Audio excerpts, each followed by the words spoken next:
Brazil জাপানের বিপক্ষে যে সম্ভাব্য একাদশ নিয়ে মাঠে নামছে, ম্যাচের সময়সূচি এবং যেভাবে লাইভ দেখবেন বিস্তারিত থাকছে পুরো ভিডিও জুড়ে। তাই সম্পূর্ণ কিছু জানতে পুরো ভিডিওটি দেখার অনুরোধ করা হলো।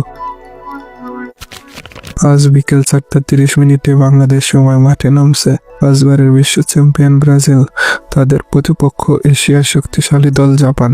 ম্যাচটি অনুষ্ঠিত হবে একটি প্রীতি ম্যাচ হিসেবে। ব্রাজিল যে সম্ভাব্য একাদশ নিয়ে জাপানের বিপক্ষে মাঠে নামবে, গোলপোস্টে থাকবেন হুগো সোজা, ডিফেন্সে থাকবেন কার্লোস আগস্তো, বেরালদো, ফাব্রিজিও বুনো ও পাওলো হেনরিক।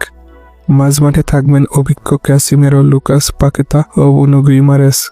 আক্রমণ ভাগে থাকবে বাম দিকে মার্টিনেল্লি, ডান দিকে লুইস এনরিক, আর মাঝখানে থাকবেন রিয়াল মাদ্রিদ তারকা ভিনিসিয়াস জুনিয়র। ব্রাজিলের কোচ কার্লো আনচেলত্তি এবারও দল সাজিয়েছেন অভিজ্ঞ আর তরুণ প্রতিভা মিশ্রণে। অন্যদিকে জাপান নিজেদের সেরা একাদশ নিয়ে নামছে, তাই ম্যাচটি হতে যাচ্ছে সমানে সমানে লড়াই। ম্যাচের সময়সূচি 14 অক্টোবর আজ বিকেল 4:30 বাংলাদেশ সময়, ভেন্যু টোকিও ন্যাশনাল স্টেডিয়াম। ম্যাচটি লাইভ দেখবেন যেভাবে, ম্যাচটি লাইভ দেখতে হলে বিভিন্ন অ্যাপসের সাহায্য নিতে হবে, যেমন ফুটবল এইচডি টিভি, আসি টিভি, স্পটিফাই অ্যাপস। তাছাড়াও লাইভ চলাকালীন সময় ফেসবুক অথবা ইউটিউবে লাইভ পেয়ে যাবেন। ব্রাজিলের পরবর্তী ম্যাচের আপডেট পেতে চ্যানেলটি সাবস্ক্রাইব করুন, ফেসবুক পেজটি ফলো করুন। ধন্যবাদ, খোদা হাফেজ।